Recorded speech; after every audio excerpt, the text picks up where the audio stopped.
Good morning students. Today we will continue our chapter 9 Force and Laws of Motion further with the topic third law of motion. What does this law state? Third law of motion states that every action force has equal and opposite reaction force. I repeat, every action force has equal and opposite reaction force. For example, there are two objects A and B and both collide with each other like this. So, during collision,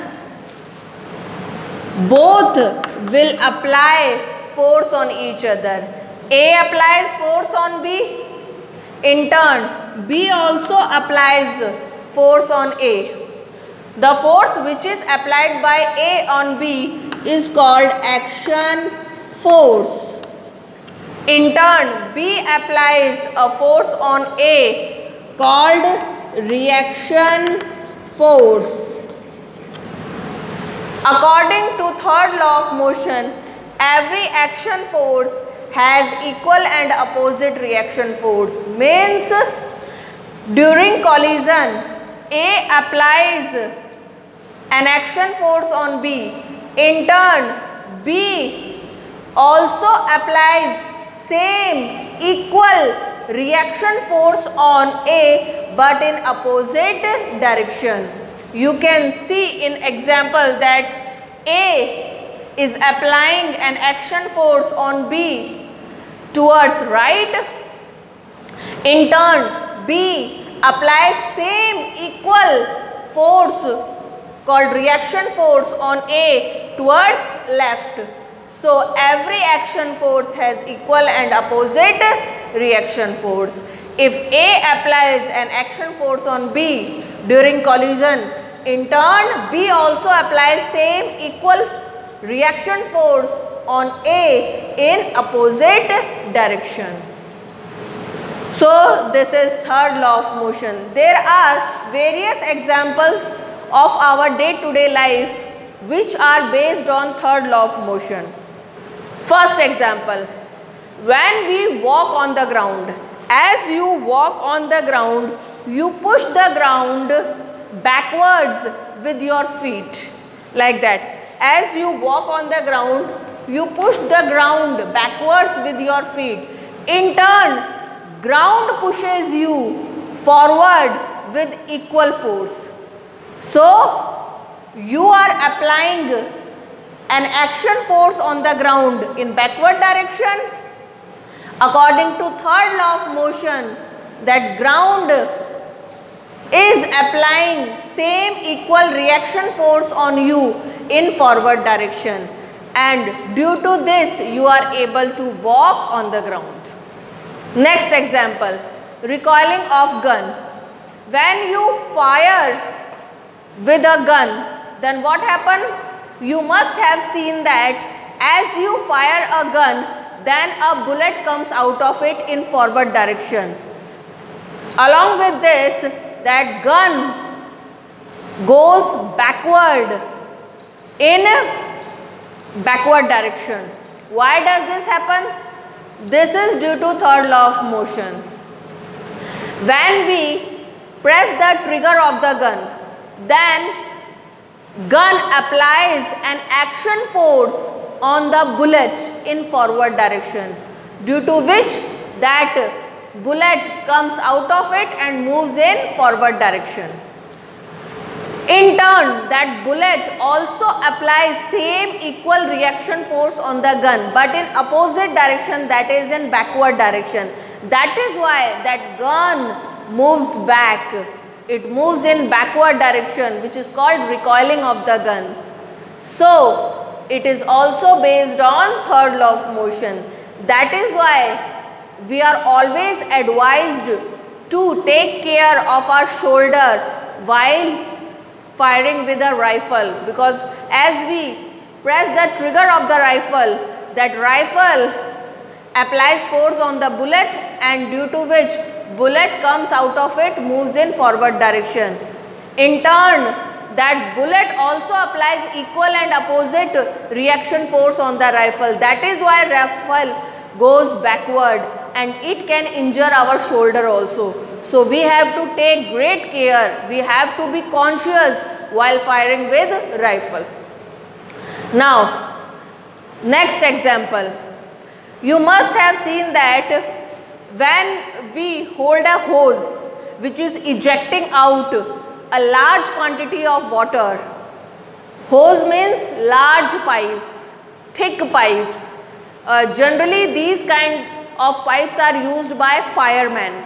So when fireman holds a hose which is ejecting out large amount of water to extinguish the fire, then that fireman finds a great difficulty in holding the hose. That hose again and again moves back. So that fireman finds very much difficulty in holding the hose because that hose is moving back. Why does this happen? This is because of third law of motion. See, that hose is ejecting out water in large quantities. So it is understood that a large force is acted on the water. That is why that water is ejected out. So a large force is applied on water in forward direction. In turn, water also applies same force, equal force on the hose, but in backward direction. That is why that hose again and again moves back. So these are various examples of third law of motion. Now we will move to our next topic, that is law of conservation of momentum.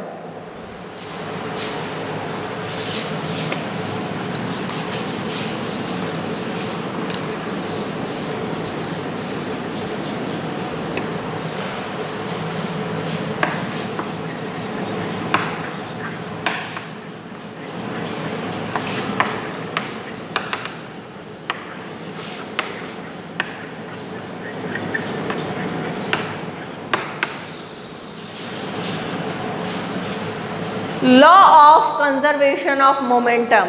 It states that total momenta of two objects remain same or conserved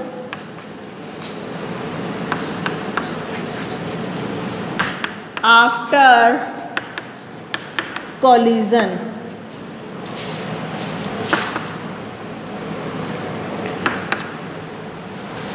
Law of conservation of momentum. See, this law states that total momenta of two objects remain same or conserved after collision. Means that two objects, their total momenta before collision and after collision remain same, remain conserved. They are same. Why does this happen? That I am going to explain you. Let us consider that there are two objects A and B. Both are having their masses MA and B respectively. Object A is moving with initial velocity UA. Object B is moving with initial velocity UB. This UA is greater than UB. It means object A is moving with more velocity than B on a straight path in same direction. So it moves faster than B. So it obvious that at a certain point it will collide with B, and as both collide with each other, both will apply force on each other. Object A applies an action force on B. In turn, B also applies same, equal but opposite reaction force on A as per third law of motion. Due to this force, let us consider that the force applied by A on B is FAB and the reaction force applied by B on A is FBA. Now, due to these action and reaction forces, their velocities will be changed. Now, they have final velocities VA and VB. So, you can see that their velocities are changed. So, if their velocities are changed, it means their momenta are changed. So, their individual momenta are changed. Means momentum of A object is changed, momentum of B object is also changed. But total overall momenta of both the objects remain same. Whatever momenta they have before collision, that will remain same after collision.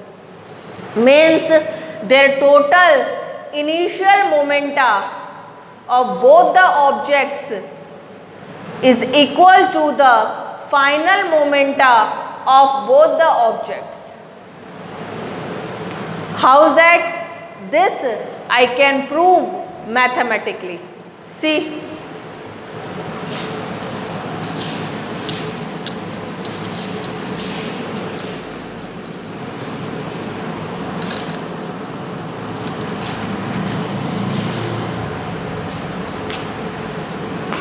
First of all,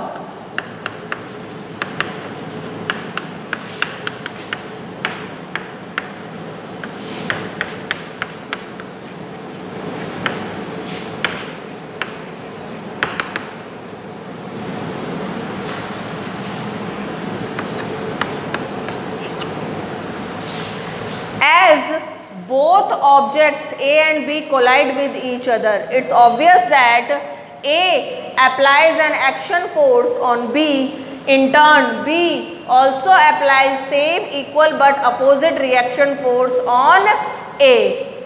So, every action force has equal and opposite reaction force. Action force is FAB, reaction force is FBA. So, both are equal but opposite in direction as per third law of motion. So, I have written FAB, which is an action force, is equal to minus FBA, which is a reaction force. So, both are equal but opposite in direction. That is why I have considered it as plus and I have considered it as minus, because they are equal in value but opposite in direction. For mentioning that oppositeness in direction, I have written no sign means plus sign and minus sign here. Now, according to second law of motion, rate of change of momentum is directly proportional to the external unbalanced force in the direction of force.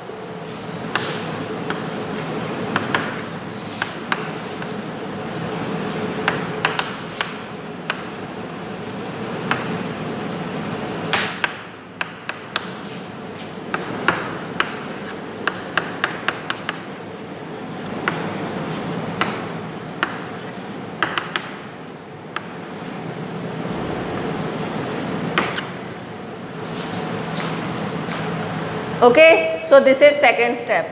Now, we can write it like this: F is directly proportional to rate of change in momentum. Now,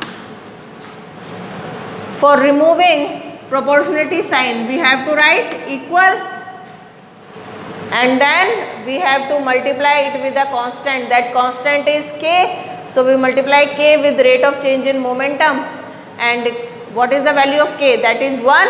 So 1 into rate of change in momentum. So it will be rate of change in momentum. Okay, this is third step. Now F is equal to rate of change in momentum can be written as change in momentum upon time. This is fourth step.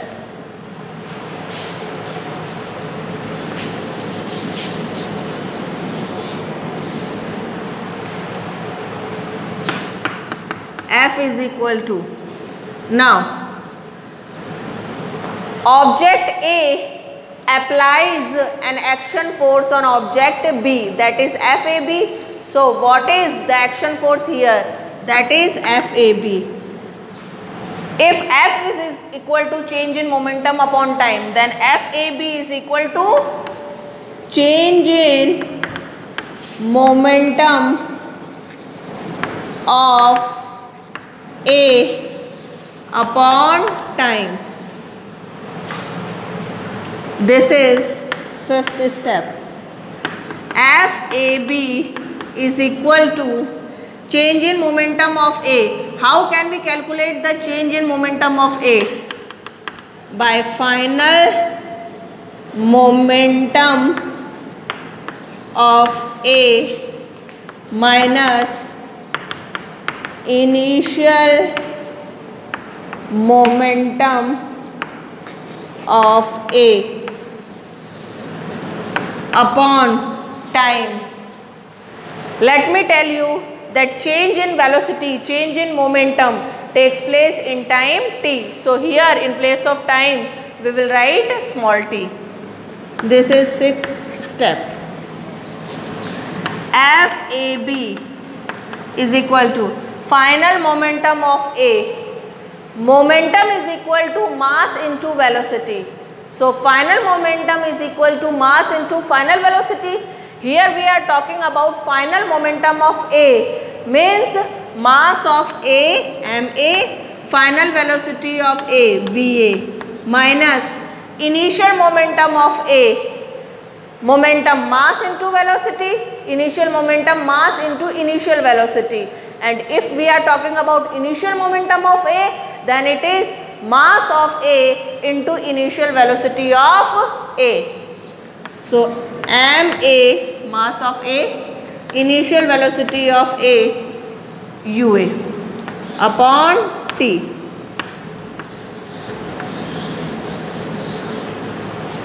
This is seventh step. Now, so I am writing this step on top. FAB is equal to MA VA minus MA UA upon T. This is seventh step. Now,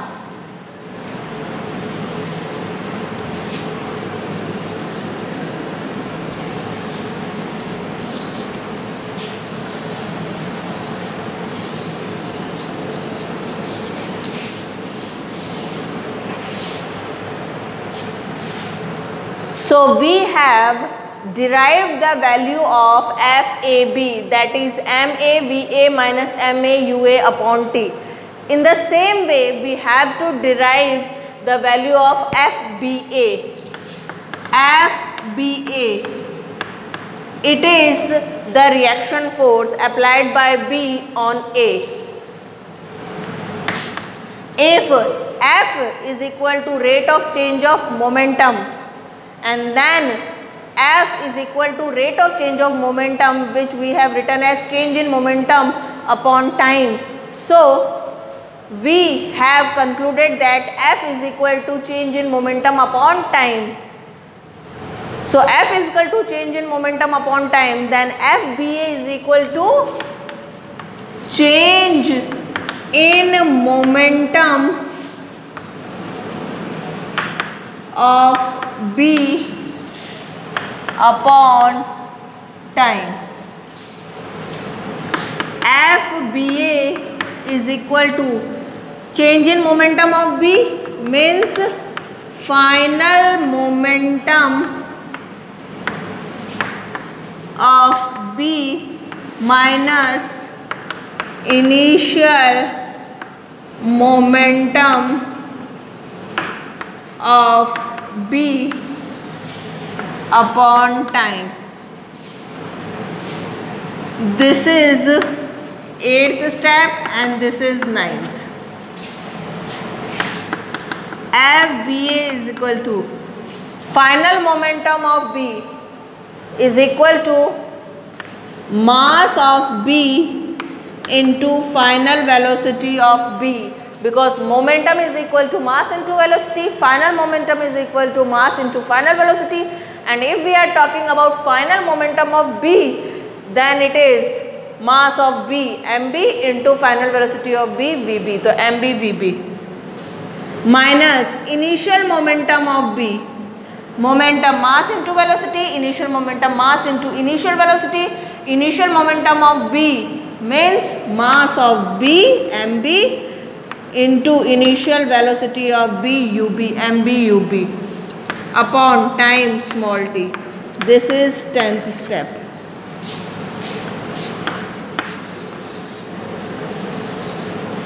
So now we have values for FAB and FBA.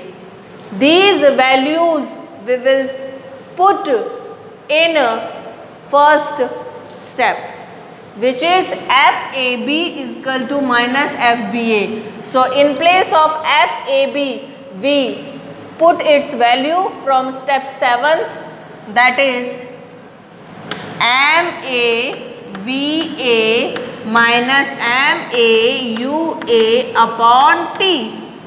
So in step first we substitute the value of FAB. Here we will put its value, FAB value. From where? From 7th step. So from 7th step we will take the value of FAB, that is MAVA minus MAUA upon T, and put it here. So in place of FAB I have written MAVA minus MAUA upon T is equal to minus, okay, then FBA. This is the value of FBA. So we will place this value here in step first in place of FBA, that is MB VB minus MB UB upon T. We will cancel T. This is 11th step.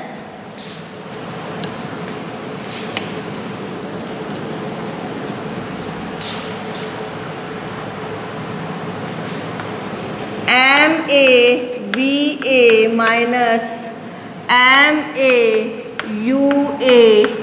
is equal to minus, open the brackets, then you know this is a basic mathematic rule that if there is a minus sign outside the bracket and when we open the bracket, that minus sign will change all inner signs. So we will write minus MBVB plus MBUB. This is 12th step. Now minus MAUA, this is in minus, so we will transfer it to the right side. So it will become plus on moving to right side. and this minus MBVB from right side will be shifted to left side. So its sign will also be changed from minus to plus. Now we will have equation MAVA plus MBVB is equal to MAUA plus MBUB. This is 13th step, and this is the ultimate equation which we want to derive. Now we have got our equation. What does this equation state? What does this equation tell? See, MAVA. What do you mean by MAVA? Mass of A into final velocity of A means final momentum of A plus mass of B into final velocity of B means final momentum of B is equal to mass of A into initial velocity of A means initial momentum of A plus mass of B into initial velocity of B means initial momentum of B. It means this equation states that total final momenta of objects A and B is equal or same to the total initial momenta of both objects A and B. So before collision, whatever the total momenta of both objects have, that remains same after collision. So total momenta of both objects A and B remain same, conserved after collision. This is law of conservation of momentum. See, when two objects collide with each other, during collision they apply equal and opposite force on each other, because there are two objects A and B. When they collide with each other, so it's obvious that A applies an action force on B and B applies an equal and opposite reaction force on B. So due to this action and reaction force, their velocities get changed, their individual momenta get changed, but overall total momenta of both objects A and B remain same, remain conserved before and after collision. This is called law of conservation of momentum, which I have proved or derived mathematically. So this is all about third law of motion and law of conservation of momentum. Our chapter is completed. In our next class, we will solve all the numericals based on laws of motion. Thank you. Have a nice day.